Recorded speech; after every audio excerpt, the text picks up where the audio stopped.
मैं रहा हूँ, पापा के साथ रहा हूँ, रावजीत सिंह के साथ। उनके साथ जब वो 2004 2009 में पॉलिटिकली एक्टिव थे और जब उन्होंने इलेक्शन लड़ा था। बिज़नेस तो मैंने हैंड ओवर कर दिया, तो वो तो चलती रहेगी अब जैसे भी है।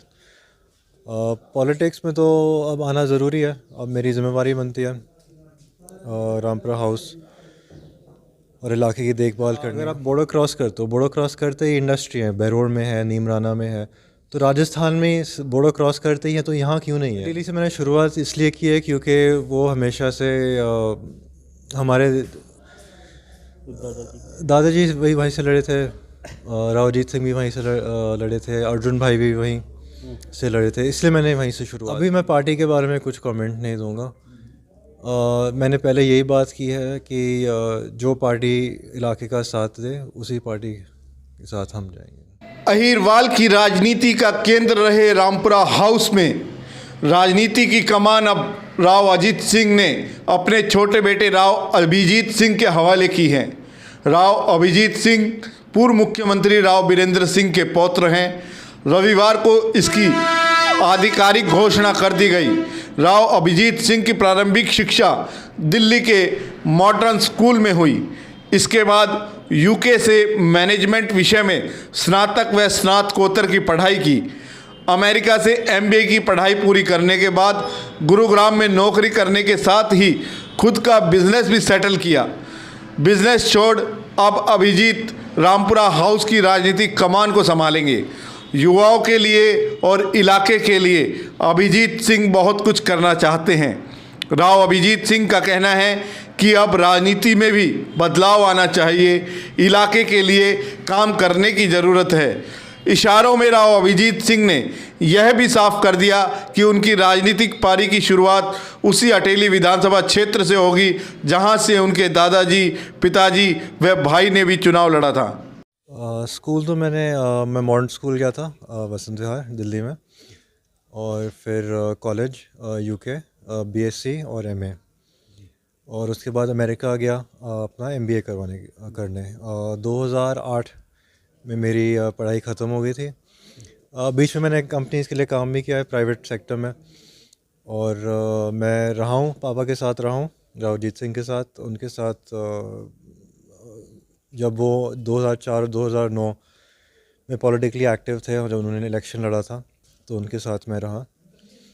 तो अभी क्या फुल फ्लैज हम पॉलिटिक्स में आने का पूरा विचार बना चुके हैं, या कहीं जॉब भी आपकी चलती रहेगी या कोई? नहीं, बिज़नेस तो मैंने हैंड ओवर कर दिया, तो वो तो चलती रहेगी अब जैसे भी है। पॉलिटिक्स में तो अब आना ज़रूरी है, अब मेरी ज़िम्मेवारी बनती है रामपुरा हाउस और इलाके की देखभाल करने का।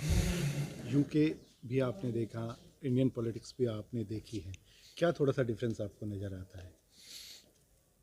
डिफरेंस ज़्यादातर अब जहाँ भी दुनिया में जाओ, लोगों को वही चाहिए, उनको कंफर्ट चाहिए, सेफ्टी चाहिए, नीड्स चेंज नहीं होती। सिर्फ इतना ही चेंज होता है कि छोटी छोटी बातें चेंज होती हैं, और जो पर्सनल बातें होती हैं वो सबसे ज़्यादा इम्पोर्टेंट हैं, क्योंकि जो आदमी जैसे जीना चाहता है वो उनके लिए, वो चाहते हैं कि और भी उनके साथ वो देखें।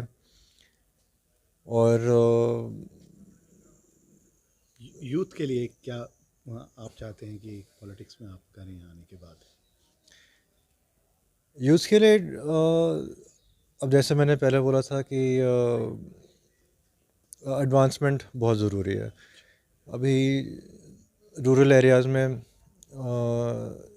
लोगों को नौकरी नहीं मिलती, उनको शहर जाने पड़ते हैं, वो सब अपने परिवार छोड़ते हैं, और शहरों में शायद उनका मन भी नहीं लगता, काम ज़्यादा करना पड़ता है, अजीब भी लगता है, अनजान जगह है।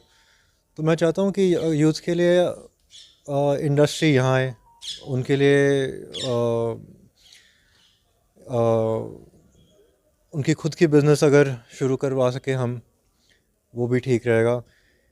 और इस ज़माने में, इंटरनेट के ज़माने में, ज़रूरी नहीं है कि शहर में जाके, ऑफिस में जाके काम करो, घर बैठे भी काम कर सकते हैं।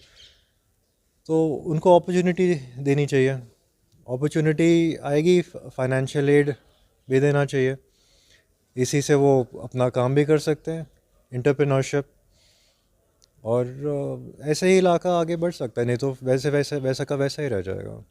तो यही चाहता हूँ कि ये नई शुरुआत रहे रामपुरा हाउस के लिए। जो पॉलिटिक्स आज अब तक चल रही है इलाके में, वो थोड़ी ओल्ड फैशन पुरानी सी हो गई है, समय बदल गया है और उसके साथ पॉलिटिक्स भी बदलनी चाहिए।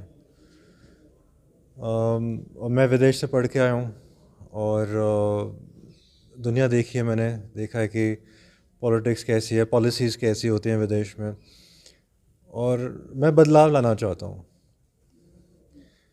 और मेरे ख्याल से तो बदलाव तभी आएगा जब हम कोशिश करेंगे।